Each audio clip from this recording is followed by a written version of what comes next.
The Maker, a twisted version of Reed Richards, aka Mr. Fantastic, from the Ultimate Universe, Earth 1610. While the main Reed Richards is known as one of the greatest heroes and the most brilliant minds in the Marvel Universe, the Maker shows what happens when that same genius loses all morality. The Maker first appeared in Ultimate Fallout 4 in 2011, and he has since become one of Marvel's most sinister, calculating villains. In the Ultimate Universe, Reed Richards grew up much like his main universe counterpart, a child prodigy with a passion for science and exploration. He joined the Fantastic Four, gained his stretching abilities, and became a beloved hero. However, over time, tragedy and rejection slowly broke him. After surviving an invasion by Galactus and experiencing betrayal by those he cared about, Reed's optimism was replaced by bitterness and nihilism. Feeling abandoned and disillusioned with humanity, he concluded that the only way to create a perfect future was through his own ruthless control. Reed faked his death, left his old life behind, and transformed into the Maker, wearing an ominous, elongated helmet and embracing a cold, emotionless persona. And as the Maker, Reed took his already unparalleled intellect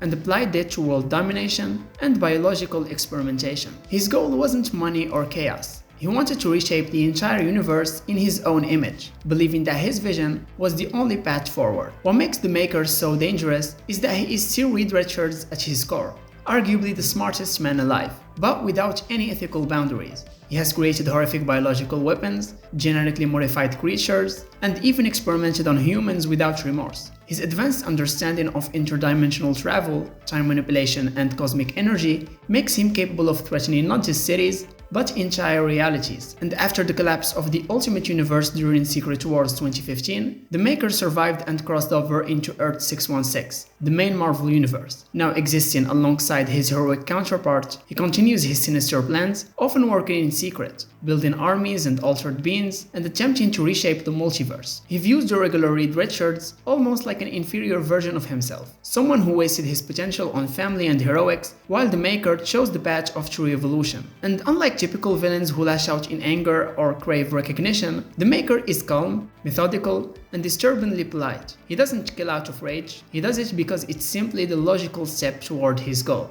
His detached, emotionless view of life makes him feel almost inhuman. Not one of them, just inhuman, the opposite of human. So if Reed Richards represents the ideal of using knowledge for good, the Maker is the nightmare of what happens when that same knowledge is used without empathy. Superior Iron Man. He is one of the most dangerous and uncertain versions of Tony Stark. Introduced during the Axis event in Superior Iron Man 1 in 2014, this variant isn't from an alternate universe like the Maker. Instead, this is the same Tony Stark from the main Marvel universe, whose personality was radically altered when a magical spell inverted the moral alignments of several heroes and villains. For Tony, this meant the worst parts of himself. His arrogance, selfishness, and desire for control took over completely. After the inversion, Tony embraced his darker instincts and quickly abandoned any pretense of being a hero. He moved to San Francisco and launched what might be his most manipulative and dystopian creation yet, Extremis 3.0, an app that could perfect people's bodies, essentially granting them beauty, health, and even enhanced abilities. But there was a catch. While Tony initially gave Extremis away for free, he soon began charging a daily subscription fee, essentially holding people's ideal selves hostage unless they could keep paying. Overnight, he turned his genius into a weapon of greed, profiting from people's desperation to maintain their perfection. And this version of Iron Man wasn't just about making money, he was openly egotistical and unapologetic, fully believing that the world was better off under his control. He saw no problem with manipulating, exploiting, or even harming others if it served his vision of progress. The same mind that built the Iron Man armor and saved the world countless times was now devoted to keeping himself above everyone else, as he reveled in it. His armor reflected his shift in personality. His suit was made from liquid, reflective in the same armor, which was pure silver white, sleek, and almost alien in appearance. It wasn't just stylish, this suit was one of his most advanced ever, capable of self-repair, adapting on the fly, and functioning like a living extension of Tony's body. It symbolized his complete mastery over technology, combined with his total disregard for anyone who couldn't keep up. And what makes Superior Iron Man so disturbing is how believable he is. Even in his normal state, Tony Stark has always flirted with arrogance, control, and questionable decisions, so Superior Iron Man is just Tony, without the brakes, fully committed to the idea that he's smarter than everyone else and therefore deserves to rule. Though his reign came to an end when the inversion spell was reversed, the idea of that version of Tony has stuck with fans ever since, and it serves as a reminder of just how dangerous Stark can become if his worst traits go unchecked. In short, Superior Iron Man is Tony Stark at his most selfish, most brilliant, and most terrifying. He is proof that sometimes the greatest threat to the world isn't an alien invasion or a mad scientist, sometimes it's just a genius who no longer cares about doing the right thing. The Maestro. He's one of the most terrifying and powerful evil versions of the Hulk, first appearing in The Incredible Hulk, Future Imperfect 1 in 1992. He's a future version of Bruce Banner after surviving a nuclear apocalypse that wiped out most of Earth's heroes and left the planet a wasteland. In this future, the world has been devastated by war, and humanity has been reduced to small, broken factions fighting for survival. While most heroes and villains perished, the Hulk survived, and his body immune to the radiation that now poisons the Earth. But survival came at a cost. Over the years, Bruce Banner's mind became corrupted by isolation, trauma, and his own growing superiority complex. Without anyone left to challenge him, and with all moral boundaries eroded, the Hulk fully embraced his darker nature, evolving into the Maestro, a tyrant who rules the remnants of humanity with an iron fist. What makes the Maestro so dangerous isn't just his power, although that alone is terrifying. By the time of his reign, his exposure to radiation over the years has made him stronger than any version of the Hulks we've ever seen. But even worse, the Maestro has the intellect of Bruce Banner, making him a calculating, strategic, and cold-blooded ruler. Unlike the traditional Hulk, who is often driven by rage and instinct, the Maestro is patient and manipulative, using his intelligence to maintain control over his empire and crush anyone who opposes him. In his city of dystopia, the Maestro sits on a throne made of broken weapons and symbols of fallen heroes, including Captain America's shield, Thor's hammer, and Iron Man's helmet. He treats what's left of humanity as his subjects, ruling over them like a god. Anyone who challenges his authority is either executed or forced to fight in gladiatorial arenas for his amusement. And one of the most memorable aspects of the Maestro's story is his showdown with his past self. In the Future Imperfect storyline, rebels in the future manage to bring the present-day Hulk forward in time, hoping that he can defeat his future self before becoming him. The Maestro taunts his younger self, insisting that it's only a matter of time before he realizes the futility of being a hero. This version of the Hulk is so compelling because he forces us to confront one of the most terrifying what-ifs. What if the Hulk finally got everything he wanted, ultimate power and freedom from persecution, but lost his soul along the way? The Maestro rules because he truly believes no one else is worthy. He sees himself as the natural end of the Hulk's story, a survivor, a ruler, and the strongest there is, with no one left to tell him otherwise. Dark Phoenix. She's not just one of Marvel's most iconic evil variants, she is one of the most dangerous and devastating forces in the entire Marvel universe. Dark Phoenix is the corrupted form of Jean Grey, a founding member of the X-Men, after she becomes fully consumed by the immense power of the Phoenix Force. Introduced during the legendary Dark Phoenix saga in 1980, this storyline forever changed the X-Men and established Dark Phoenix as the ultimate symbol of power without control. The Phoenix Force is a cosmic entity representing life, death, and rebirth. When Jean Grey sacrificed herself during a space mission to save her teammates, the Phoenix Force resurrected her, bonding with her and enhancing her powers beyond imagination. As Phoenix, Jean became one of the most powerful beings in existence, able to manipulate matter at an atomic level, resurrect the dead, and tap into limitless cosmic energy. For a time she used this power as a force for good, helping the X-Men protect the Earth. But such incredible power comes with a price. Jean's transformation into Dark Phoenix happened when her emotions spiraled out of control, and the Phoenix Force, feeding on her human desires, unleashed her most destructive instincts. Corrupted by lust for power, freedom, and experience, Jean became something far beyond human, a being driven by pure cosmic hunger. No longer content with saving the world, Dark Phoenix set her sights on dominating the universe, consuming a star and wiping out an entire populated solar system in the process. With that one act, she instantly became a threat not just to Earth, but to all of existence. What makes Dark Phoenix so terrifying is that she is still Jean Grey at her core. The heart and soul of one of the X-Men's most beloved members are buried within this unstoppable force of destruction. The X-Men, especially Cyclops, were forced to watch the woman they loved turn into a monster, knowing that stopping her might mean killing her. Dark Phoenix's powers are virtually limitless, but it's not just her strength that makes her dangerous. It's the lack of any human restraint. She doesn't think like a person anymore. She acts like a cosmic force, following her hunger and desire for experience, regardless of the consequences for the universe. But her story ends in tragedy. Realizing the danger she posed to everyone she cared about, Jean fought to regain control long enough to sacrifice herself, and in her own life to prevent Dark Phoenix from consuming the cosmos. And to this day, Dark Phoenix stands as one of Marvel's most powerful and heartbreaking evil variants. She's a symbol of what happens when the burden of limitless power becomes too much for even the strongest mind to bear. Weapon Omega.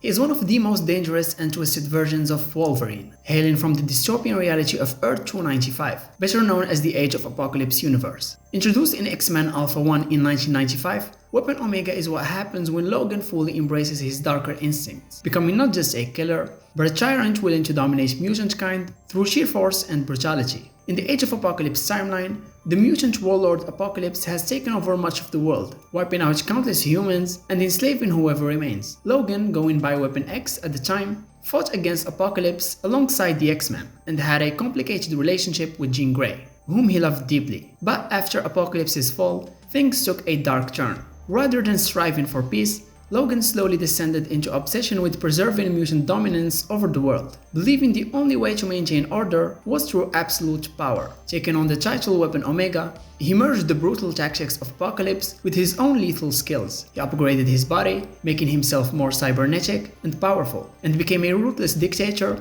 ruling what remained of the world with fear. In this role, Weapon Omega doesn't just use his claws, he commands armies, crushes rebellions, and ensures that mutants remain the dominant species no matter the cost. Physically, he still has his adamantium claws, enhanced healing factor, and feral instincts, but now combined with technological upgrades, including cybernetic enhancements that boost his range and durability. Weapon Omega no longer has any hesitation about killing, enslaving, or destroying anyone who threatens his rule, whether they're human or mutant. Wolverine has always struggled with his violent nature, trying to live by a code of honor despite his past as a weapon. But in this reality, Logan stops fighting that inner beast. He embraces it. Without his usual checks on his savagery, Logan becomes the very monster that people like Professor X spend their lives trying to stop. Weapon Omega stands as one of Marvel's darkest alternate takes on Wolverine. He's an example of what happens when raw power is used to rule instead of protect. He is Wolverine with no limits, no remorse, and no redemption. Captain Hydra. He is one of the most shocking and controversial evil versions of Captain America, a version of Steve Rogers who is revealed to have been loyal to Hydra all along. This dark twist was introduced in Captain America Steve Rogers 1 in 2016, and it turned the symbol of freedom and justice into the face of oppression and control. Captain Hydra exists in the main Marvel timeline, making his betrayal all the more personal and devastating. The origin of this version of Cap comes from the storyline known as Secret Empire. In this event, the sentient cosmic artifact known as Kobek, a living cosmic cube with the mind of a child, was manipulated by Hydra to rewrite reality. Kobek altered Steve Rogers' past, changing his memories so that he truly believed he had been a Hydra sleeper agent since childhood. In his mind, he wasn't betraying his country, he had always been with Hydra. To everyone else, however, this twist came as an unthinkable betrayal. The man who carried the shield, who stood for liberty, who led the Avengers, was now wearing Hydra's logo on his uniform and declaring Hail Hydra. This version of Steve took all of the strategic brilliance, leadership, and charisma of Captain America and turned them toward Hydra's cause. He didn't act like a mindless villain, he ran Hydra like a well-oiled machine, conquering the United States from within and imposing a new world order with terrifying efficiency. Under his leadership, heroes were imprisoned, rebels were crushed, and the world genuinely felt like hope was gone. Visually, he wore a dark green uniform that combined his traditional Captain America look with Hydra's serpent imagery. This was Steve Rogers himself, fully embracing a fascist ideology and using his legacy as a weapon to manipulate and control the people who once trusted him. For years, heroes and citizens alike looked up to Captain America as the moral central of the superhero community. Seeing him not only turn, but claim he had always been Hydra, shattered the moral of heroes like Spider-Man, Iron Man, and Black Widow. Even characters like Sam Wilson struggled to believe that their mentor and friend could do such things, and it forced them to step up in his place as symbols of true heroism. Ultimately, he was defeated when the real Steve Rogers, a version preserved inside the remnants of Kobek's mind,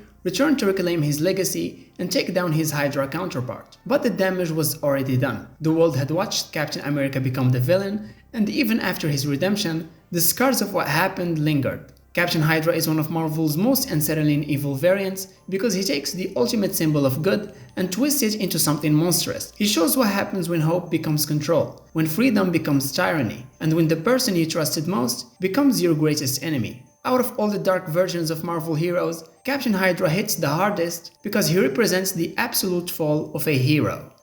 Dark Beast. First appearing in X-Men Alpha 1 in 1995, he's the evil version of Hank McCoy, better known as Beast, from the X-Men. Unlike the kind-hearted, brilliant scientist we know in the main Marvel universe, Dark Beast is a sadistic, unethical geneticist who takes pleasure in pain, cruelty, and experimentation. He hails from the Age of Apocalypse timeline, the same timeline as Weapon X. In this timeline, Hank McCoy's life took a drastically different path. Instead of being recruited by Professor X to use his mind and abilities to protect mutants and humanity, this version of Hank fell under the influence of Apocalypse. There he fully embraced the philosophy of might makes right, and became one of Apocalypse's chief scientists. Free of any ethical boundaries, Dark Beast carried out horrific experiments on both humans and mutants, turning them into grotesque weapons and abominations, all in the name of progress and survival. Like the original Beast, he possesses a genius-level intellect in fields such as genetics, biology, and bioengineering, but where the regular Hank McCoy uses his brilliance to cure diseases and advance mutant kind peacefully, Dark Beast delights in the suffering his creations cause. For him, morality is a weakness, and science is just a tool to create the most efficient, terrifying soldiers possible. After escaping his timeline during the fallout of the Age of Apocalypse, Dark Beast made his way into the main Marvel universe. There he began infiltrating the world from the shadows, experimenting on mutants, manipulating events, and causing chaos. For a time he even posed as the original Hank McCoy, sowing distrust and confusion within the X-Men. His knowledge of multiversal genetics made him incredibly dangerous, as he combined techniques from his world with the resources of Earth 616, creating new horrors no one else could replicate. Visually, he is even more menacing than his heroic counterpart. He still possesses Hank's signature blue fur and beastly appearance, but his face is often drawn more monstrous, with wild hair, sharp claws, and cruel glowing eyes. Beast in the main timeline has often worried about the potential consequences of his experiments and his growing detachment from humanity, and Dark Beast is a version of Hank McCoy who fully gave in to his worst impulses and became a living nightmare. So more than just an evil twin, Dark Beast is the dark mirror of intellect without empathy. Pymtron combines both the brilliant mind of Hank Pym with the cold, murderous artificial intelligence of Ultron. Introduced during the events of Avengers Age of Ultron 2015, Pymtron is what happens when creator and creation become one, merging into a single entity that embodies the worst of both. While Ultron alone is terrifying enough, and Hank Pym is one of the smartest minds in Marvel, together they form a being with limitless intellect, near indestructible power, and zero empathy. For years, Hank Pym was haunted by the fact that he created Ultron, and Ultron constantly returned, upgrading himself and trying to annihilate humanity while blaming Hank for his existence. But in Age of Ultron, Ultron takes things to a horrifying new level. During a battle on the planet Titan, Ultron manages to merge with Hank Pym, physically and mentally, bonding with his creator until the two are no longer separate beings. The result is Pymtron, a twisted hybrid who speaks with Hank's voice but carries Ultron's hate, cold logic, and desire for perfection. So Hank Pym's personality is still in there,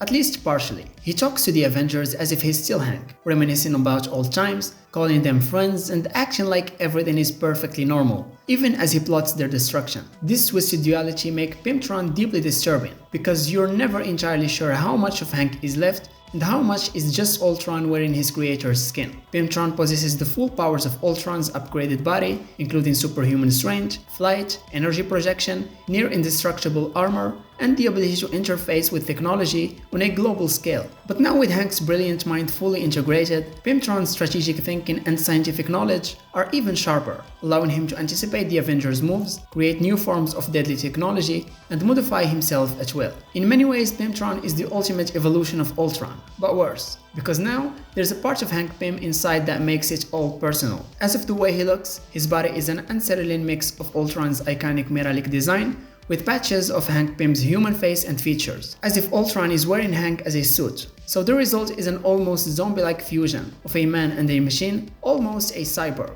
And emotionally, Pymtron is fueled by both Ultron's hatred for humanity and Hank's own feelings of failure and regret. Hank had always been one of Marvel's most tragic figures, constantly doubting himself and struggling with the consequences of his own mistakes. So merging with Ultron amplified all of his worst fears and insecurities until they consumed him. Now as Pimtron, he no longer has to wrestle with guilt, he embraces his dark side fully, becoming a singular force that believes the only path to peace is control and annihilation. In Pimtron, we see the death of one of the world's greatest minds and the birth of something infinitely worse. A villain with no lines left to cross, powered by genius, rage, and the cold efficiency of artificial life.